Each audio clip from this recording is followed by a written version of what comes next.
नमस्ते साथियों, मैं ललित कुमार आप सभी का स्वागत करता हूं इस YouTube के डिजिटल प्लेटफॉर्म के माध्यम से। साथियों, आज हमारी राजस्थान लाइब्रेरियन ग्रेड 3 जो टॉप MCQ है उनकी जो सीरीज़ हमारी निरंतर चल रही है और आगे भी कंटिन्यू करेंगे इसे, ठीक है ना। उसका आज 5वां पार्ट लेके आए हैं साथियों, ठीक है ना। क्लास लेट अपलोड करने की वजह साथियों थोड़ा हेल्थ इश्यू और स्टूडियो दोनों है, उसके लिए माफ़ी चाहूँगा। हालांकि इतना वो 10 बजे का बोल रखा था, उस टाइम में अपलोड नहीं कर पा रहा हूँ, शाम के टाइम में अपलोड करनी पड़ती है मेरे को, ठीक है ना। उसके लिए मैं क्षमा चाहता हूँ। चलते हैं, कंटिन्यू करते हैं आज की क्लास को, ठीक है साथियों। आज की क्लास अपनी रहने वाली है बिब्लियोग्राफी डिस्क्रिप्शन यूनिट 2 का फर्स्ट पोर्शन, ठीक है ना। ठीक है साथियों, यूनिट फर्स्ट का फर्स्ट पोर्शन हमारा आज रहने वाला है, ठीक है ना। सारी की सारी उन टॉपिकों से ही है रिलेटेड, है ना। ठीक है दोस्तों, हमारा आज जो बिब्लियोग्राफी डिस्क्रिप्शन है दूसरी यूनिट, ठीक है ना, दूसरी यूनिट है ना साथियों, उससे रिलेटेड जैसे कैटालॉग पर्पज है, स्ट्रक्चर है, टाइप्स है, एट्रीब्यूट है, ठीक है ना, उससे रिलेटेड है। और कुछ 2-3 क्वेश्चन जो नॉर्मेटिव प्रिंसिपल है कैटालॉग है उसी के संबंधित भी डाल रखे हैं, ठीक है ना। चलो स्टार्ट करते हैं बिना देरी के। पहला क्वेश्चन हमारा आज का, पुस्तक सूची जो कैटालॉग होता है, ठीक है ना, का मुख्य उद्देश्य क्या होता है, ठीक है ना। क्लास इस बेस पर ही रहने वाली पर्पज है, स्ट्रक्चर है, एट्रीब्यूट है और साथ ही साथ में टाइप्स हैं, ठीक है ना, कैटालॉग है। What is the main purpose of library catalogue, जो लाइब्रेरी कैटालॉग होता है उसका मुख्य उद्देश्य क्या होता है, मेन मोटो क्या होता है। पुस्तकें बेचने के लिए होती है। देखो फर्स्ट ऑप्शन सीधा ही नहीं होगा, ठीक है ना। बेचने के लिए पुस्तकालय में कुछ भी नहीं होता है, ठीक है ना। बेचने के लिए पुस्तकालय में कुछ भी नहीं होता है ना, ठीक है ना। मतलब फर्स्ट ऑप्शन हमारा सीधा गलत हो रहा है, ठीक है ना। दस्तावेजों की सामग्री बताने के लिए, सी ऑप्शन है दस्तावेजों की जानकारी और पहुंच देने के लिए, डी है पुस्तकालय की सजावट के लिए। देखो डी ऑप्शन इसमें सीधा वापस कट रहा है, ठीक है ना। कि देखो पुस्तकालय सजावट के लिए नहीं होता कैटालॉग, है ना। ऑप्शन आपके पास 2 ही बचते हैं अब, ठीक है ना। अब आपको देखना है, बी है दस्तावेजों की सामग्री बताने के लिए, ये भी नहीं हो सकता, ठीक है ना। इसका मतलब सी ऑप्शन हमारे पास बचता है दस्तावेजों की जानकारी और पहुंच देने के लिए, ठीक है ना। कैटलॉग का मेन पर्पज ये होता है, ठीक है ना। मतलब सूचीकरण का मेन पर्पज क्या होता है, ठीक है। सूचीकरण का मेन पर्पज ये होता है जो बुक्स हमने जो क्लासिफिकेशन स्कीम जो CC DDC UDC LCC किसी भी क्लासिफिकेशन स्कीम से हमने उन बुक्स को व्यवस्थित किया या फिर अरेंजमेंट या अरेंज किया है, ठीक है ना।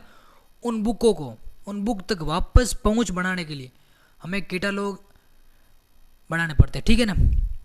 पुस्तक सूची, इसीलिए पुस्तक तक या फिर डॉक्यूमेंट तक या फिर प्रलेखन तक वापस जानकारी या फिर वहां तक पहुंच,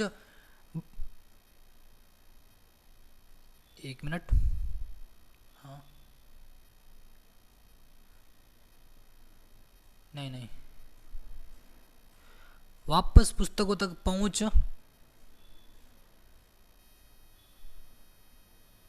दूसरे रूम में वापस पुस्तकों तक पहुंच बढ़ाने में, ठीक है ना, सूचीकरण काम आता है, ठीक है ना। कैटालॉग का मेन पर्पज ये होता है।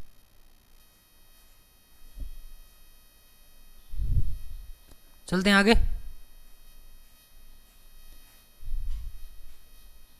ऑप्शन देखो सी नंबर दे रहेगा, उत्तर आंसर सी, दस्तावेजों की जानकारी और पहुंच देने के लिए, to provide access to document, या बुक्स भी हो सकता है ना। 2 नंबर क्वेश्चन की बात करते हैं, कैटालॉग को हिंदी में क्या कहते हैं। बेसिक से भी क्वेश्चन है, काफ़ी ठीक ठाक भी क्वेश्चन डालेंगे, ठीक है ना। 85 क्वेश्चन हमने कर चुके हैं, ठीक है ना साथियों। आज 25 क्वेश्चन साथ में और ऐड कर दो, देखो, ठीक है ना। तो सूचना पत्र हो गया, विषय सूची हो गया, पुस्तक सूची हो गया और आलेख सूची हो गया, ठीक है। हमने पीछे देखा है क्या कैटालॉग का होता है, पुस्तक सूची, ठीक है ना। बात करते हैं 3 नंबर क्वेश्चन, कैटालॉग में कौन सी जानकारी नहीं होती। Which of the following is not found in A catalogue, लेखक का नाम, पुस्तक की कीमत, विषय या फिर एडिशन, ठीक है ना। इन इंग्लिश देखें तो ऑथर्स नेम हो गया, ठीक है ना, कॉस्ट ऑफ बुक्स हो गया है, विषय हो गया है, संस्करण हो गया, ठीक है ना, सब्जेक्ट है, एडिशन है। अगर कैटालॉग में कौन सी सूची जानकारी नहीं मिलती है तो वो हमारा होता है, देखो ऑथर नेम तो कंपलसरी होता है, ठीक है ना, सब्जेक्ट भी कंपलसरी होता है, एडिशन भी, ठीक है ना, कंपलसरी होता है, ठीक है ना, इन तीनों से, ठीक है ना, कैटलॉग कार्ड बनते हैं, ठीक है ना। मेन उद्देश्य कैटलॉग कार्ड होता है, उनमें उनका पूछा है, ठीक है ना। तो पुस्तक की कीमत से कोई कैटलॉग कार्ड नहीं बनता है, ठीक है ना। सीसीसी में, ठीक है ना पुस्तक की कीमत का किसी भी सेक्शन में जिक्र नहीं होता, ठीक है ना। बात करें तो 6 सेक्शन होते हैं इसमें। एसीआर, ठीक है ना, एसीआर होता है ना, एसीआर में 8 सेक्शन होते हैं, ठीक है ना। उसके अंदर पुस्तक की कीमत जो आईएसबीएन सेक्शन होता है उसमें दर्ज की जाती है, ठीक है ना। ये पुख्ता जो आपको मैं अभी आईएसबीएन का बता रहा हूँ, जो पुस्तक की कॉस्ट होती है, कॉस्ट ऑफ बुक्स, ठीक है ना, जो बुक की वैल्यू होती है, जो बुक की जो पुस्तक की कीमत होती है, वो कौन से सेक्शन में दर्ज की जाती है, एसीआर 2 में, तो वो होती है आईएसबीएन सेक्शन में। सीसीसी में ऐसा कोई भी प्रावधान है नहीं, क्योंकि इसमें भौतिक स्वरूप के किसी भी पैमाने को हम दर्ज नहीं करते हैं, ठीक है ना। जैसे कि साइज ले लो, आकार ले लो, पेजेज ले लो, ठीक है ना, इस प्रकार की कोई भी एंट्रीज हम दर्ज नहीं करते हैं कैटलॉग कार्ड जो सीसी का बनता है। अगर बजाय बात करते हैं एसीआर 2 की, तो एसीआर 2 में ये सारी चीज़ें हम दर्ज करते हैं, आईएसबीएन दर्ज करते हैं, आईएसएसएन दर्ज करते हैं, उसका फिजिकल स्ट्रक्चर दर्ज करते हैं, उसमें पेजेस दर्ज करते हैं, आकार, साइज वगैरह सब है ना।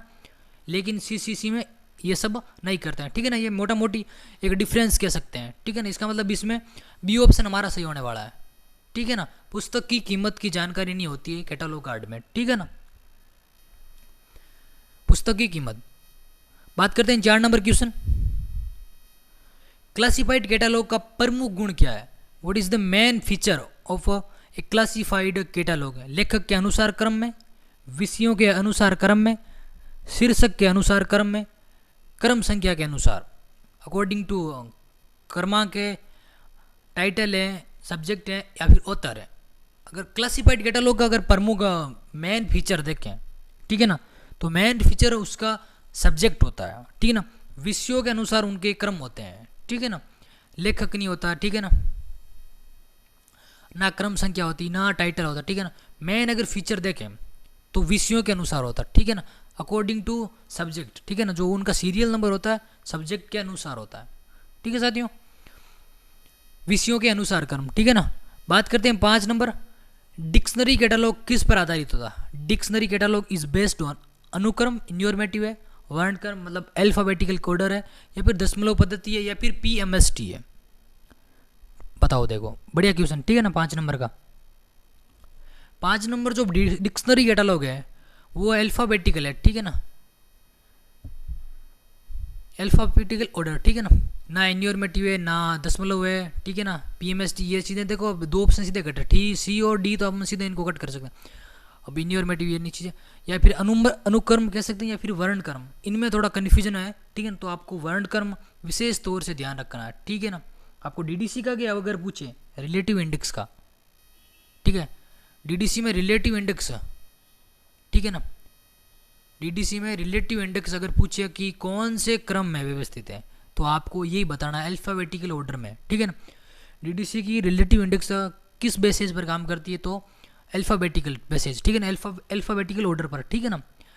आप इससे रिलेट करो, जैसे वर्णक्रम आया तो आपको पीछे के 2-3 क्वेश्चन आपको याद होने चाहिए। जैसे डिक्शनरी कैटलॉग किस पर आधारित है? वर्णक्रम पर है।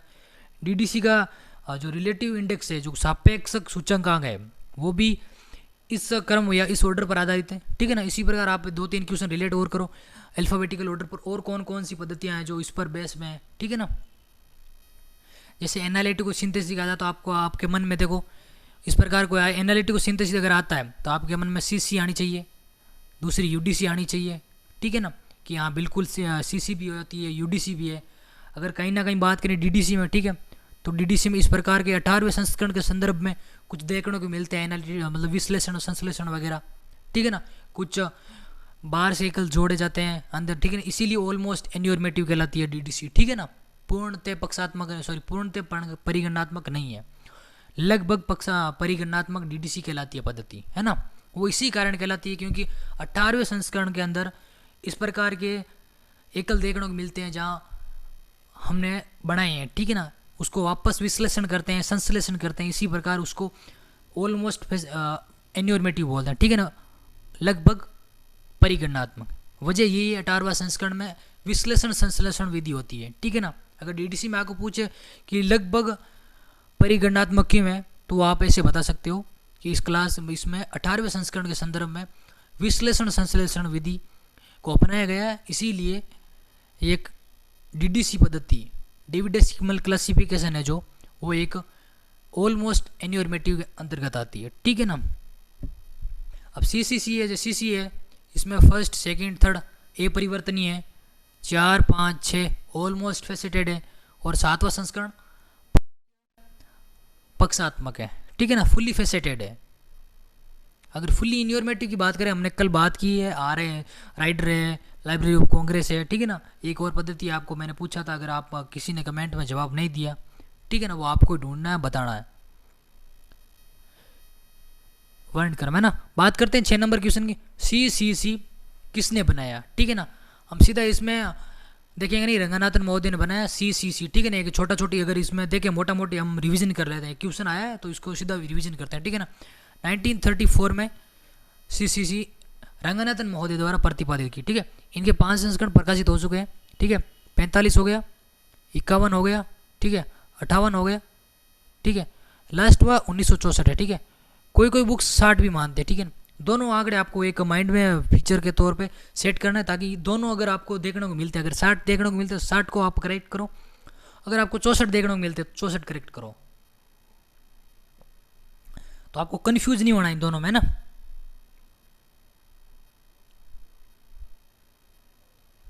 इन दोनों में बिल्कुल कंफ्यूज नहीं होना, ठीक है ना। दोनों आंकड़े आप मन में रखो, जो भी आपको दिखे उसको आप चिपका दो, ठीक है। अगर इनके संशोधन की बात करें, जो 5वां संस्करण है 1964 या 1960, इसका संशोधन 1974, ठीक है ना। ये आंकड़ा आपको बहुत कम देखने को मिलेगा, ठीक है। 1974 में 5वें संस्करण का हमारे हो रखा है संशोधन, ठीक है ना। इसी बेस पर कैटालॉग कार्ड बनते हैं, 5वें संस्करण पर आधारित है ना।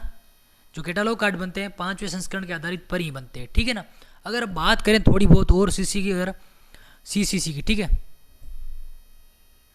ठीक है साथियों, अगर इसमें बात करें, ठीक है ना, इसके अंदर तो 9 उपसूत्र आता है, ठीक है ना। उनके उपसूत्र आपको जरूर याद रखना, ठीक है ना। 9 उपसूत्र होते हैं, ठीक है ना। अब 9 उपसूत्रों की भी 3 अलग अलग भागों में उनका निर्माण हो रखा है, ठीक है ना। फर्स्ट ऑफ हम देख सकते हैं थ्योरी ऑफ लाइब्रेरी कैटलॉग है, जो एक बुक है 1938 में आ रखी है, ठीक है ना। उनमें इन्होंने 6 उपसूत्र दिए हैं, ठीक है। देन हेडिंग्स एंड कैनन, ठीक है, हेडिंग्स एंड कैनन 1955 में ये बुक आ रखी है, उसमें 2 उपसूत्र दिए इन्होंने, ठीक है। पहले 6 दे दिए थ्योरी ऑफ लाइब्रेरी कैटलॉग में 1938 वाली में, देन उसमें 2 दे दिए हेडिंग्स एंड कैनन में, बचता अब एक शोध पत्रिका है, ठीक है ना। आगे चलते हैं, ठीक है। एक है शोध पत्रिका, ठीक है ना, ठीक है।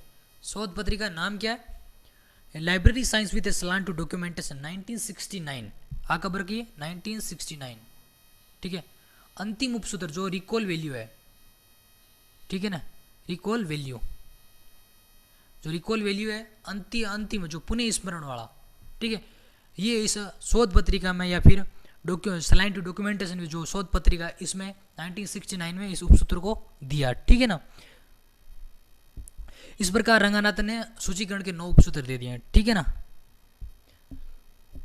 अगर बात करें जो उपसूत्र कौन कौन से हैं, तो अगर हिंदी में देखें तो निर्धारियता का है, प्रबलता का है, ठीक है ना, अवांछित शीर्षक का है, प्रसंग का है, स्थायित्व का है, प्रचलन संगति, पुनः स्मरण, ठीक है ना, इस प्रकार के, ठीक है ना। सीसीसी के भाग की अगर बात करें, ठीक है, के भाग, ठीक है, सीसीसी के मगर प्रथम भाग में देखें तो 9 अध्याय है, ठीक है ना। कितने अध्याय हैं, 9 अध्याय हैं, ठीक है साथियों, 9 अध्याय, जिसमें ए से लेकर के जे तक के, ठीक है ना, अध्यायों का नाम है, जिसमें आई को छोड़ा है, किसको छोड़ा है, आई को छोड़ा है, ठीक है ना। ए से लेकर के जे तक है 9 अध्याय, ठीक है ना, जिसमें आई को छोड़ा है। अब दूसरे भाग में 11 अध्याय है, कितने, दूसरे भाग में 11 अध्याय है, ठीक है ना। दूसरे भाग में कितने अध्याय, 11 अध्याय है, ठीक है, जिसमें के से लेकर के वी, ठीक है, के से लेकर के वी तक है और इसमें ओ को छोड़ा है, ठीक है ना। अब तीसरा भाग है उसमें कोई अध्याय नहीं है, एक उपभाग दे रखा है, ठीक है ना, जिसे डब्ल्यू से डिनोट कर रखा है, ठीक है ना। अब देखो सीसी में अगर भाग देखो 3 भाग है, उसमें पहले में जो 9 अध्याय है, दूसरे में 11 अध्याय है, तीसरे में कोई अध्याय नहीं है, उसमें एक उपभाग दे रखा है। अगर बात करें अध्यायों की तो ए से लेकर जे तक है, उसमें आई को छोड़ रखा है। देन दूसरे भाग में के से लेकर वी तक है, ओ को छोड़ रखा है, ठीक है। देन तीसरा भाग आता है, उसमें कोई अध्याय है नहीं, डब्ल्यू उपभाग है जिसे डब्ल्यू से डिनोट करते हैं, ठीक है। प्रथम भाग की अगर बात करें तो उसमें आदर्शक सिद्धांत आ जाते हैं, सूची के भौतिक जो सूची का भौतिक स्वरूप है आज वो आ जाता है, केंद्रीकृत सूची जो सूचीकरण भाषा और लिपि वगैरह आ जाती है, प्रविष्टि वगैरह आ जाता है, व्यक्ति नाम है, उपसूत्र हो गए, संहिता का परिचय वगैरह, इस प्रकार से पहले भाग में आ जाता है, ठीक है। अगर द्वितीय भाग में अगर बात करें तो रूल्स ऑफ रेंडरिंग हो गए, आपको सीधा पूछ सकता है उत्कल्पन के नियम, ठीक है ना। एक बार इसको वापस देख करते हैं, ठीक है ना, ठीक है ना। आपको दूसरे भाग से सबसे ज़्यादा क्वेश्चन पूछे जाता है, ठीक है। दूसरे भाग में क्या होता है, रूल्स ऑफ रेंडरिंग, ठीक है ना, रूल्स ऑफ रेंडरिंग, ये क्वेश्चन बार बार पूछा था। Rules of rendering in means उत्कल्पन के जो नियम होते हैं, आपको इस प्रकार से पूछा जा सकता है उत्कल्पन के नियम निम्न में से कौन सी सूची संहिता से संबंधित है, या फिर सीसी के कौन से भाग में दे रखे हैं, तो दूसरे भाग में दे रखे हैं, ठीक है ना। उत्कल्पन जिसमें 11 अध्याय हैं, के से लेकर के वी तक उसमें डिनोट कर रखे हैं, ठीक है ना। कहाँ से, के से वी तक, जिसमें ओ को छोड़ा है, ठीक है ना। उसमें रूल्स ऑफ रेंडरिंग दे रखे हैं, ठीक है। क्लास इंडेक्स एंट्री वगैरह दे रखी है, संघ सूची दे रखी है, साम्य की प्रकाशन से संबंधित जो भी रूल्स दे रखे हैं वो भी दे रखे हैं, ठीक है। अब तृतीय भाग है जो उपभाग है, इसमें भी आपको बड़ी याद रखना, ठीक है, क्योंकि वो जो प्रथम भाग है उसमें आप सबसे पहले नॉर्मेटिव प्रिंसिपल को याद रख सकते हो, ठीक है। देन मोटा मोटी जो सारी जो कैटालॉग कोड है, ठीक है, जो कोड है सूची संहिता है उनका परिचय देख सकते हो, और जो उपसूत्र है वो देख सकते हो। जो 9 उपसूत्र है वो पहले भाग में डाल दिए गए हैं, ठीक है। जो एंट्रीज वगैरह वो पहले भाग में डाल दिए, आदर्शक सिद्धांत है जो नॉर्मेटिव प्रिंसिपल है वो उसमें डाल दिया, कैटालॉग कार्ड का जो भौतिक स्वरूप है वो उसमें डाल दिया है। अब केंद्रीय जो सूचीकरण की जो भाषा है, लिपि वगैरह, ये जो जनरल सामान्य जो इन्फॉर्मेशन है वो पहले भाग में डाल दिया, ठीक है ना। आपको पता होना चाहिए कैटालॉग कार्ड किस प्रकार होता है, कैटालॉग कार्ड की जो भौतिक स्वरूप होता है उसका कौन से भाग में वर्णन करेगा, तो सीसीसी के 1964 5वें संस्करण के, ठीक है ना, उसमें पहले भाग में अध्याय जिसमें 9 अध्याय दे रखे हैं उसमें आपको उसमें इसका जिक्र कर रखा है, ठीक है ना। आदर्शक सिद्धांत हो गए। अब अगर आपको इनके नाम भी याद रखना, ए पर कौन आ रखा है, बी पर कौन आते हैं, सी पर कौन आते हैं, डी पर कौन है, ठीक है। जैसे ए पर देखो सची संहिता का परिचय ए पर आता है, बी पर उपसूत्र दे रखे हैं, सी पर नॉर्मेटिव प्रिंसिपल है, इस प्रकार से आपको वो भी याद होना चाहिए। आपको इस प्रकार से भी पूछा जा सकता है जो क्लासीफाइड कैटालॉग कोड है, जो सूची संहिता है, उसमें प्रथम भाग में, ठीक है ना, बी से किसको डिनोट किया जाता है। अब ऑप्शन में आपको आदर्शक सिद्धांत मिल जाएगा, उपसूत्र मिल जाएगा, संहिता का परिचय मिल जाएगा, ठीक है ना। तो आपको कोशिश करना है कि एक बार इनको भी देखें जरूर, ठीक है ना। हम दूसरे भाग की अगर बात आती है तो दूसरे भाग में सर्वाधिक अगर इंपॉर्टेंट है वो तो उत्कल्पन के नियम है, रूल्स ऑफ रेंडरिंग, ठीक है ना। के से लेके वी तक दे रखा, 11 अध्याय है उसमें, ठीक है। रूल्स ऑफ रेंडरिंग दे रखे, आपको ऐसा पूछा जा सकता कि rules of rendering classified catalogue code में कौन से भाग में दे रखे, तो दूसरे भाग में, ठीक है ना। डिनोट भी आप याद रखें, क्लास इंडेक्स एंट्री वो भी दे रखी है, संघ सूची भी दे रखी है, जो साम्य की प्रकाशन से संबंधित जो भी नियम है वो भी दूसरे भाग में, ठीक है। अब बात करते हैं तीसरे भाग की, ठीक है। तीसरे भाग में क्या दे रखा है, ठीक है ना। तीसरे भाग में देखो शब्दावली दे रखी, फर्स्ट ऑफ द पहली बात हो, ठीक है। क्या दे दिया, बिब्लियोग्राफी दे दिया, शब्दावली, ठीक है ना। क्या दे दिया, शब्दावली दे दी है। देन जो रेफरेंस है, बिब्लियोग्राफी रेफरेंस वो भी दे रखा है, ठीक है ना, बिब्लियोग्राफी रेफरेंस, ठीक है। और जो इंडेक्स है, ठीक है ना, ये आपको ध्यान रखना है, जो WC इसका नाम इंडेक्स उसको डिनोट कर रखा है, WC से डिनोट करके, ठीक है। 631 पेज पर है, ये आपको याद रखना बड़ा जरूरी है। 131 पेज पर है, ठीक है, 131 पेज पर है अनुक्रमणिका या फिर इंडेक्सिंग कह सकते हो, ठीक है। अब अगर सीसी के मोटी भाग है तो देख सकते हैं ये इतना सा, ठीक है ना। अगर हम देखें जो इनके 5 जो भाग हैं, ठीक है, जो 5 संस्करण हैं, जैसे 1934 है, ठीक है, 1945 है, ठीक है, देन 1951 है, ठीक है, देन 1958 है, ठीक है, देन 1964 या फिर 60, ठीक है। इनमें क्या क्या आ रखा है वो थोड़ा बहुत इनकी भी जानकारी आपको होनी चाहिए, ठीक है। देखते हैं एक बार रुको। 34 वाला एडिशन संस्करण, इसमें classified catalogue code with additional rules dictionary catalogue code के नाम से टाइटल प्रकाशित होता है पहले भाग में, ठीक है ना, ठीक है ना साथियों। 1934 में क्या होता है, classified catalogue code with additional rules dictionary catalogue code के नाम से टाइटल प्रकाशित होता है, ठीक है। अगर द्वितीय संस्करण की बात करें, इसमें क्या है, टाइटल है, ठीक है ना, आपको ये चीज़ याद रखनी है। अब 1945 है द्वितीय संस्करण, इसके अंतर्गत क्या होता है, जो सब्जेक्ट की जो लिस्ट होती है विषय सूचीकरण एवं अनुक्रमणिका के लिए श्रृंखला प्रक्रिया का प्रयोग हो रखा है। इसका मतलब चेन प्रोसीज का किसमें प्रयोग हो रखा है, द्वितीय संस्करण में। अब आपको इस प्रकार से भी पूछा जा सकता, जो चेन प्रोसीज है 1938 में रंगनाथन द्वारा दे रखी है, जिससे क्लास इंडेक्स एंट्री बनती है, ठीक है ना। कौन सी एंट्री बनती है, क्लास इंडेक्स एंट्री। आज की क्लास जो भी लेगा CCC में बहुत कुछ सीखने को मिल सकता है, ठीक है ना, तो आप इस क्लास को ध्यान से सुन सकते हो, बढ़िया, ठीक है ना, एक बार रिवीजन हो सकता है। जो दूसरा संस्करण है 1945, उसमें क्या दे रखा, चेन प्रोसीज दे रखा, जो चेन प्रोसीज, ठीक है ना, जो रंगनाथन ने 1938 में दी थी, ठीक है ना, जिससे कौन सी एंट्री बनती है, क्लास इंडेक्स एंट्री। वो भी किससे बनती है, वो भी बनती है शॉर्ट लिंक से, ठीक है ना, खोज कड़ी से, याद रखें, ठीक है ना। खोज कड़ी, अखोज कड़ी, मिथ्या कड़ी, इस प्रकार के 4 कड़ियाँ होती। तो खोज कड़ी होती है जो शॉर्ट लिंक होती है, उससे बनती है, ठीक है ना, कौन, क्लास इंडेक्स एंट्री। देखो कितना क्वेश्चन अगर डेप्थ पूछे तो यहाँ से पूछ सकता, चेन प्रोसीज का कौन से संस्करण में प्रयोग हो रखा या फिर CCC में कहाँ प्रयोग हो रखा है, ठीक है। अब तीसरे संस्करण की अगर बात करें 1951 वाला, तो इसमें साम्य की प्रकाशन, ठीक है ना, पेडिकल्स वगैरह, ठीक है ना, पेडिकल्स हो गया है, एडिशन वगैरह है, ठीक है ना, संघ सूची है, ठीक है ना, रचना के नियम, ठीक है। और तृतीय संस्करण का हिंदी अनुवाद भी जारी किया, ठीक है ना, इसका हिंदी अनुवाद भी इस संस्करण में है, ठीक है ना। साथ ही साथ में अगर चौथे संस्करण की बात करें, साथ साथ में इसमें अल्फ़ाबेटिकल्स नियम डाले हैं, ठीक है ना, अल्फ़ाबेटिकल नियम जोड़ रखे हैं, ठीक है ना, रूल ऑफ अल्फ़ाबेटिकल, वर्णक्रम रूल जोड़, ठीक है ना, वर्णक्रम रूल्स जोड़ रखे हैं, ठीक है।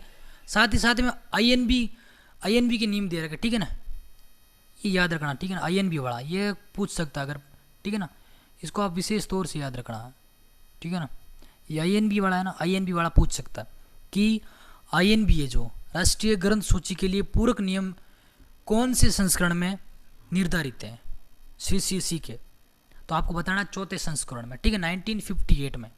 बढ़िया क्वेश्चन यहाँ से अगर बन सकता तो ये INB का बन सकता है।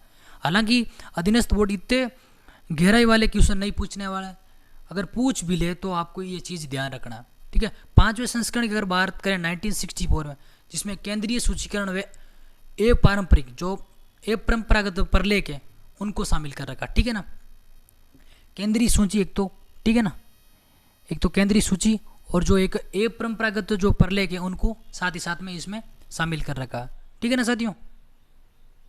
तो मोटा मोटी आपको समझ आ रहा है, अगर एक बार वापस देख लो 1934 में टाइटल वगैरह, ठीक है ना, जो एक कोड आपको एडिशनल विथ रूल्स वो इतना याद रख लो, ठीक है। 1945 पे इसमें क्लास इंडेक्स एंट्री दे रखी है, ठीक है ना, जो कि चेन प्रोसीज है, ठीक है ना, चेन प्रोसीज किस में दे रखी है, 1945 में, जो क्लास इंडेक्स एंट्री बनाती है, ठीक है, 1938 में दे रखी है, ठीक है। 1955 में क्या है, ठीक है, इसमें पेडिकल्स वगैरह दे रखा है, समसामयिकी प्रकाशन वगैरह, इसका हिंदी में अनुवाद भी है, ठीक है ना।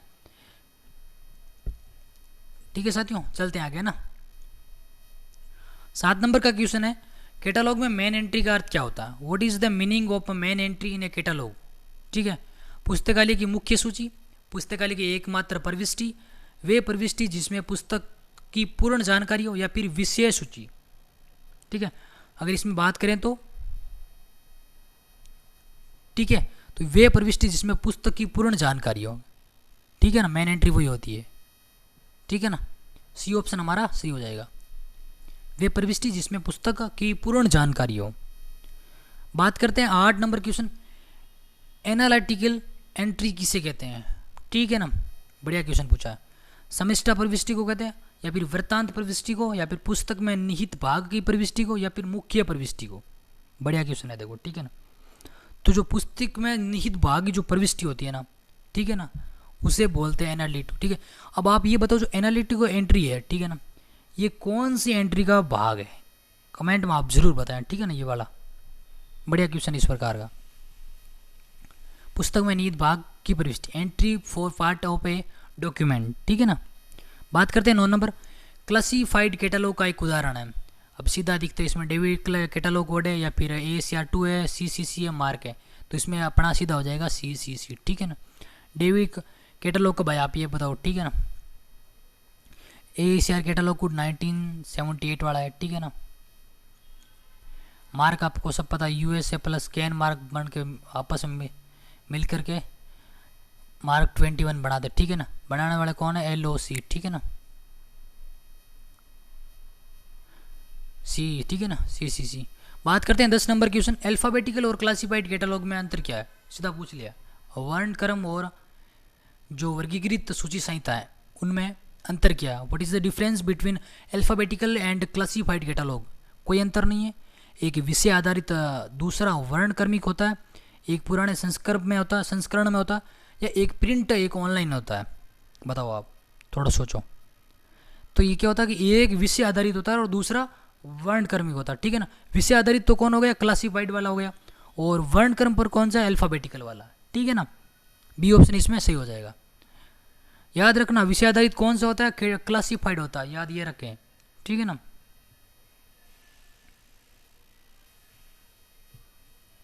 विषय आधारित एवं दूसरा वर्णक्रमिक, ठीक है ना। 11 नंबर क्वेश्चन है, एंट्री एलिमेंट किसे कहते हैं, what is an entry element. वे भाग जिसे प्रविष्टि की जाती है, या फिर पुस्तक का नाम, या फिर विषय सूची, या फिर लेखक का विवरण। एंट्री एलिमेंट बहुत बेसिक सा क्वेश्चन है। तो वे भाग जिससे प्रविष्टि की जाती है, ठीक है ना, ए ऑप्शन हो जाएगा।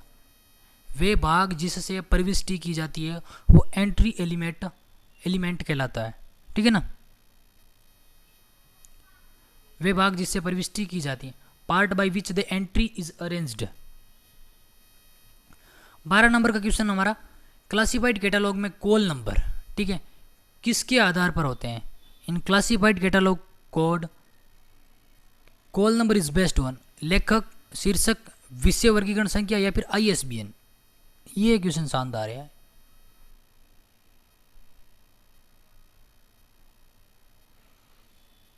ठीक है, तो इसमें हो जाएगा C, ठीक है ना।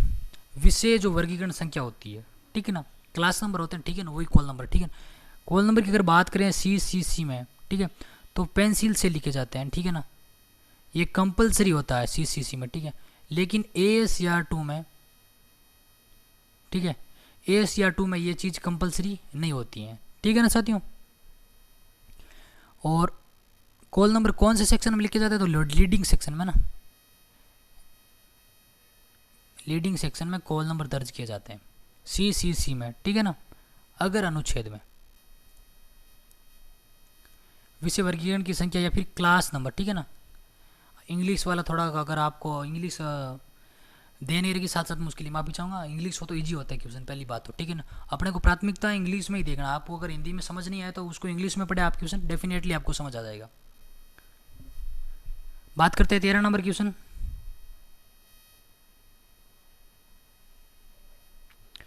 कैटलॉग की संरचना का मुख्य भाग कौन सा है।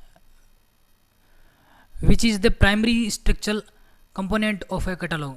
बुक जैकेट है, कैटलॉग कार्ड है, स्पाइन लेबल है, या फिर इंडेक्स पेज है। जो कैटलॉग की संरचना का मुख्य भाग कौन सा पूछ रखा है।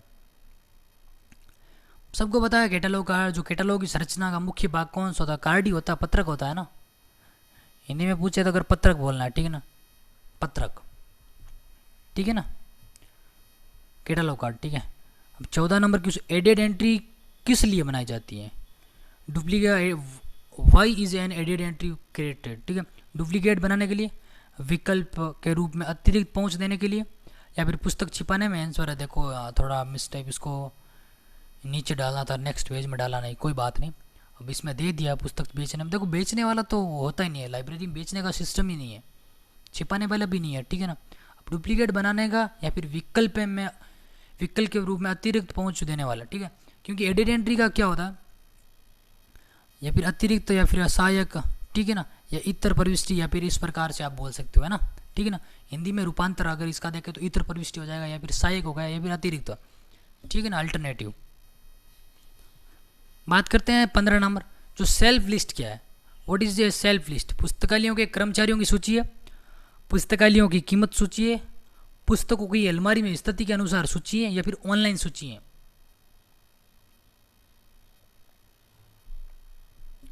बेसिक्स है, सेल्फ नाम दे दिया तो आपको पता होना चाहिए अलमारी से रिलेटेड, ठीक है ना। पुस्तकों की अलमारी में स्थिति के अनुसार, list of books is arranged on salvage, ठीक है ना। 16 नंबर क्वेश्चन, कैटालॉग में क्रॉस रेफरेंस का उद्देश्य क्या है? देखो क्रॉस रेफरेंस, ठीक है ना, अभी हमने पीछे देखा, ठीक है ना। What is the purpose of a cross reference in A catalogue? भ्रमित करना, लिंक देना, संस्करण दिखाना, या फिर वैकल्पिक प्रविष्टियों से जोड़ना। तो जो वैकल्पिक प्रविष्टि होती है, एडेड एंट्री होती है, ठीक है ना, वही तो क्रॉस एंट्री और रेफरेंस एंट्री होती है। एडेड एंट्री का ही भाग है क्रॉस रेफरेंस एंट्री, ठीक है ना। तो वैकल्पिक प्रविष्टियों से जोड़ना, ठीक है ना, वैकल्पिक प्रविष्टियों से जोड़ना, लिंकिंग अल्टरनेटिव एंट्रीज, ठीक है ना।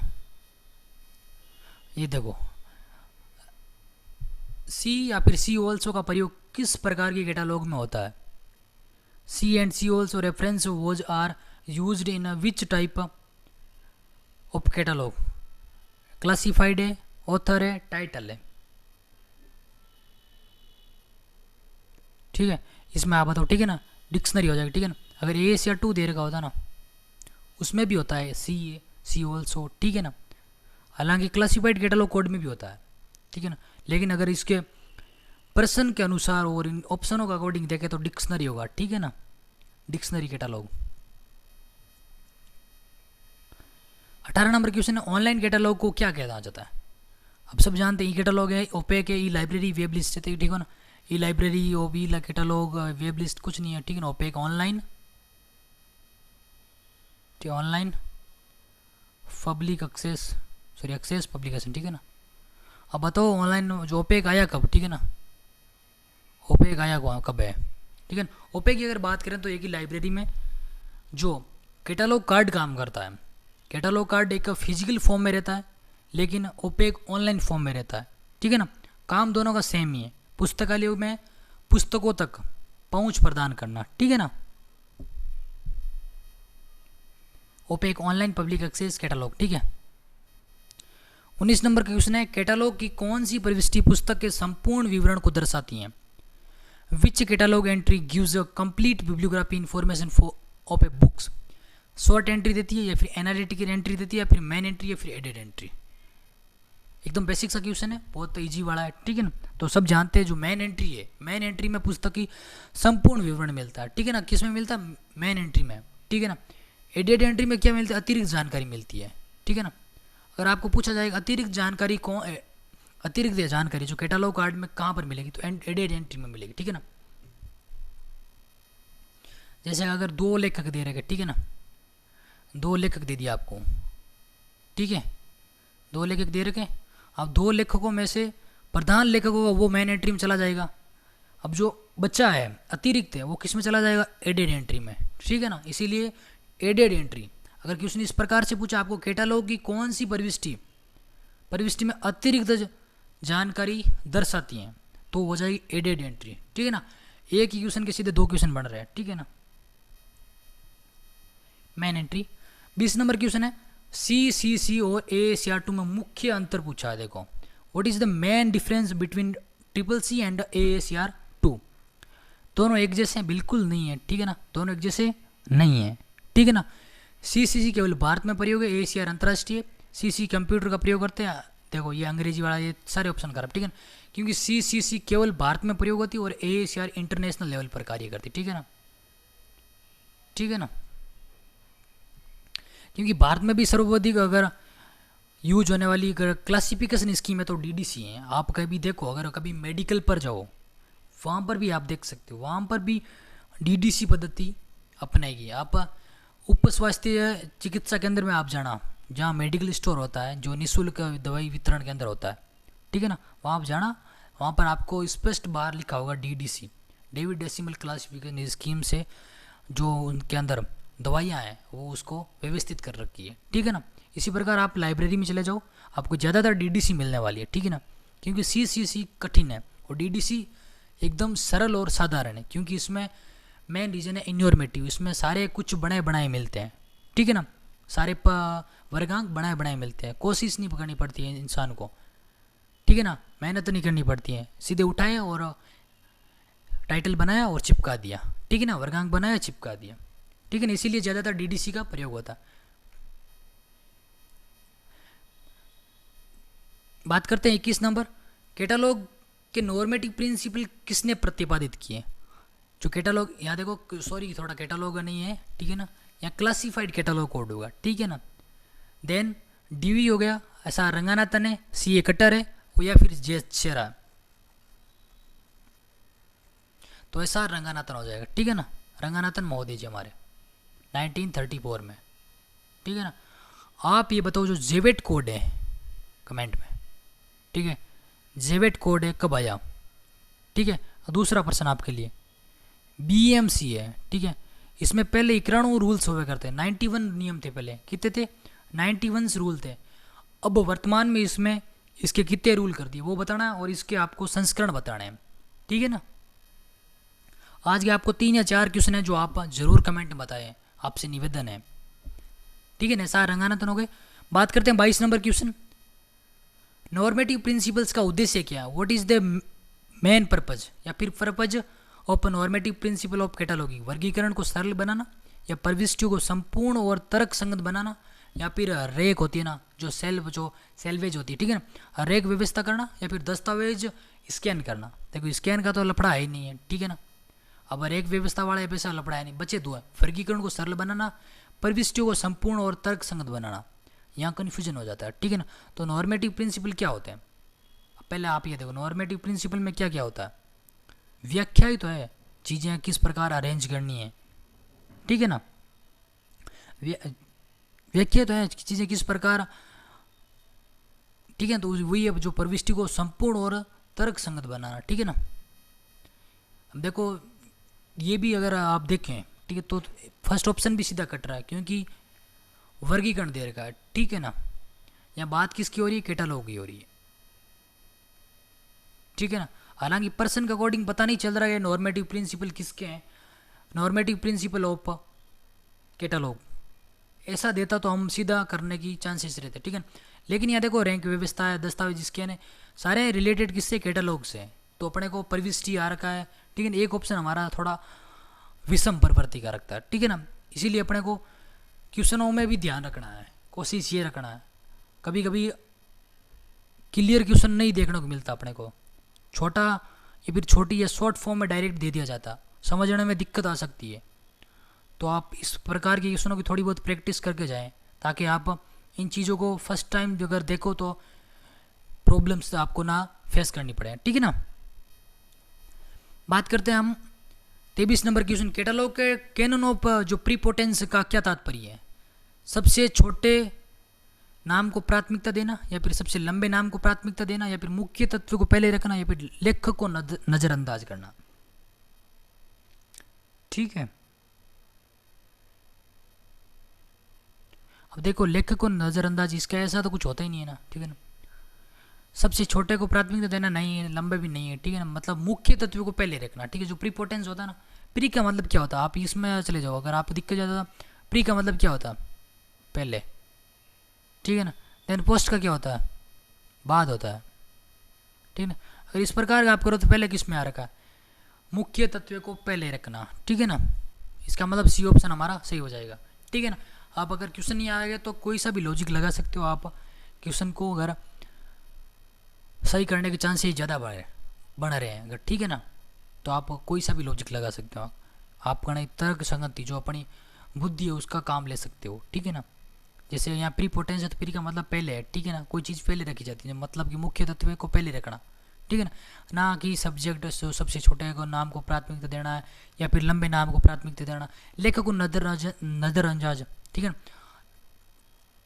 ऐसा ऐसा कोई प्रावधान होता नहीं है अपने इस कैटालॉग कार्ड में कुछ भी, ठीक है ना, क्योंकि लेखक मेन रोल अदा करता है, ठीक है ना। मुख्य तत्व को पहला रखना, to place the primary elements first, ठीक है ना। 24 नंबर क्वेश्चन है, कैनन ऑफ कॉन्टेक्स्ट किससे संबंधित है। Canon of context is related for, ठीक है, टू विषय का वर्ग, ठीक है ना, ठीक है ना, सब्जेक्ट ऑफ वर्ग, ठीक है, क्लास ऑफ सब्जेक्ट है, ठीक है, प्रविष्टि तत्वों के अर्थ बता या पृष्ठ संख्या या फिर रैक नंबर है। अगर इसमें बात करें तो जो कैनन ऑफ कॉन्टेक्स्ट है, ठीक है ना, वो जो प्रविष्टीय तत्वों की अर्थ व्यवस्था, ठीक है ना, बी ऑप्शन। इंग्लिश में भी देख सकते हो, मीनिंग ऑफ एंट्री एलिमेंट, ठीक है ना, प्रविष्टि तत्वों की अर्थ पता, ठीक है ना। कैनन ऑफ अर्सनैलिटी, ठीक है ना,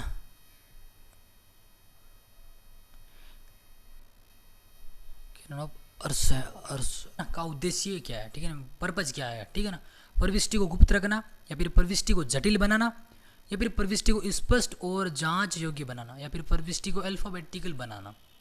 आज का अंतिम सवाल है हमारा, ठीक है ना। तो इसमें क्या होता है, जो प्रविष्टि को स्पष्ट और जांच योग्य बनाना, ठीक है ना, देख सकते हो, ठीक है ना, to make the entry clear and verifiable, ठीक है ना, ठीक है ना। धन्यवाद साथियों, ठीक है ना। आज की क्लास थोड़ी लंबी हो गई उसके लिए, ठीक है, बढ़िया है क्योंकि आपके सीसी वापस रिवाइज हो जाएगी, ठीक है ना। कोशिश की है मैंने शॉर्ट एंड स्वीट तरीके में, ठीक है ना। क्लास बढ़िया लगी तो लाइक कर देना, ठीक है ना। अगर आप चैनल पर नए आए हो तो आपसे निवेदन करूंगा कि चैनल को सब्सक्राइब जरूर करें, ठीक है। एक प्यारा सा छोटा सा आप कमेंट छोड़ के जाएं ताकि हमारे लिए प्रेरणादायक बन सकता वो शब्द, ठीक है ना। धन्यवाद।